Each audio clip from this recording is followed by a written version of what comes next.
Hello दोस्तों, नमस्कार। आपके अपने YouTube चैनल MMCC समीम में आपका स्वागत है। दोस्तों, जो बच्चे उपस्थित थे और उनकी OCR अपलोड अभी तक आपने नहीं की है तो उसके लिए सॉल्यूशन आ चुका है।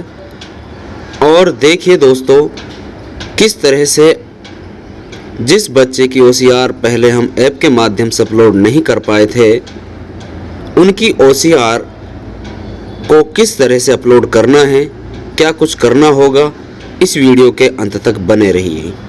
दोस्तों, सबसे पहले हम साला दर्पण को लॉगिन करेंगे।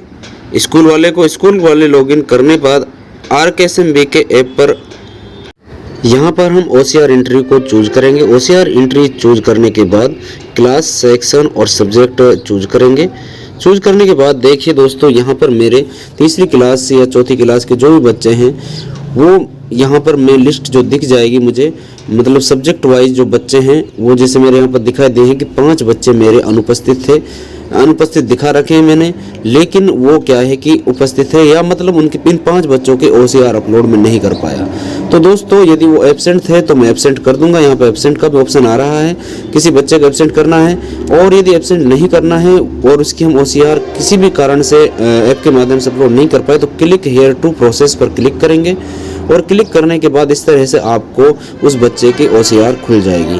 तो दोस्तों, इसके बाद आपको क्या करना है, 15 क्वेश्चन दिखाई दे रहे हैं और 15 क्वेश्चन में से यहाँ पर जो क्वेश्चन है हमें कितने अटेम्प्ट करने हैं उन पर हम यस दिखा देंगे।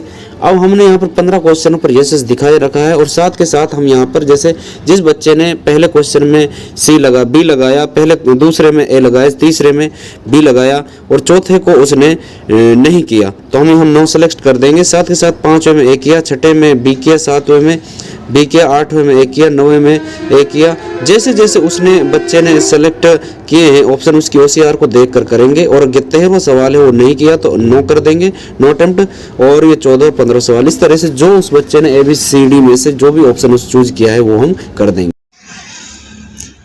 अब देखिए दोस्तों, आगे अब हम बताते हैं कि कोई बच्चा यदि गलती से एब्सेंट हो गया है और उसका पेंडिंग काम है तो उसको हम प्रेजेंट भी कर सकते हैं।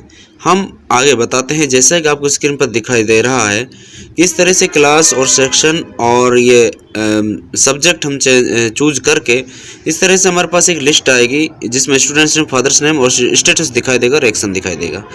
दोस्तों, इसमें कई सारी चीज़ें दिखाई गई हैं। जैसे पहले वाला जो बच्चा है फॉर्म RKSMB के ऐप, मतलब इसका जो काम है वो RKSMB के ऐप से हो गया है और एक्शन में कुछ भी दिखाई नहीं दे रहा है। जिसके एक्शन में कुछ भी दिखाई नहीं दे रहा है उसका हम कुछ चेंज नहीं कर सकते हैं। दोस्तों, साथ के साथ मैं आपको बता दूं कि यहाँ पर अब देखिए आप दूसरे बच्चे को जिसमें एब्सेंट और क्लिक टू प्रोसेस आ रहा है, यानी कि ये बच्चा है जिसका RKSMB के ऐप से काम नहीं हुआ है। सेम वही बात है, हम इसको एब्सेंट भी कर सकते हैं और क्लिक टू प्रोसेस करके इसका काम OCR है जो उसको यहाँ पर हम सेलेक्ट करके भी कर सकते हैं। दोस्तों, जैसे कि मैंने पहले बताया था कि जो बच्चे ने OCR अपलोड नहीं हो पाई, जिस बच्चे की, उसकी OCR के अकॉर्डिंग हम ABCD यहाँ पर क्लिक कर सकते हैं, सेलेक्ट कर सकते हैं।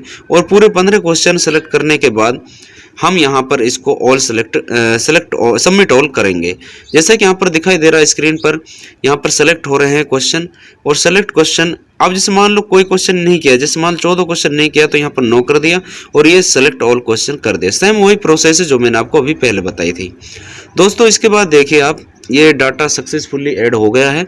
साथ के साथ अब देखिए आप आगे, हाँ, अब देखिए यहाँ पर क्लिक टू प्रोसेस, इस तरह से साला दर्पण से ये हो गया है काम, फ्रॉम साला दर्पण से, यानी कि जो साला दर्पण से काम होगा साला दर्पण आ जाएगा। और साथ ही साथ अब हम बताते हैं कि जो बच्चा हमने उस दिन एब्सेंट कर दिया था और उसको प्रेजेंट करना है तो उसको कर देंगे। जैसे यहाँ पर ब्लू येलो लाइन दिख रही थी, इस पर क्लिक किया, क्लिक करने के बाद वही ऑप्शन आ गए, क्लिक टू प्रोसेस और एब्सेंट। तो हम दोबारा भी एब्सेंट कर सकते हैं, क्लिक टू प्रोसेस करके इसकी OCR को अपलोड कर सकते हैं। दोस्तों, उसी तरह से हम OCR को अपलोड फिर करेंगे, यानी कि जो बच्चा प्रेजेंट था उसको एब्सेंट करना है वो भी हो जाएगा और जो बच्चा एब्सेंट था और उसको प्रेजेंट करना है वो भी हो जाएगा। अपन किसी तरह से भी कर सकते हैं, दोनों ऑप्शन खुल चुके हैं दोस्तों। और देखिए यहाँ पर जो पूरी डाटा है वो RKSMB या साला दर्पण से वो हो चुकी है, और जो बच्चा एब्सेंट है उसको हम प्रेजेंट भी कर सकते हैं। तो दोस्तों यही एक जानकारी थी इससे रिलेटेड। मुझे आशा है कि यह जानकारी आपको बेहद पसंद आई होगी, और इस तरह से हम ये काम कर सकते हैं। जिसने भी ये गलती की है वो कर लें। धन्यवाद।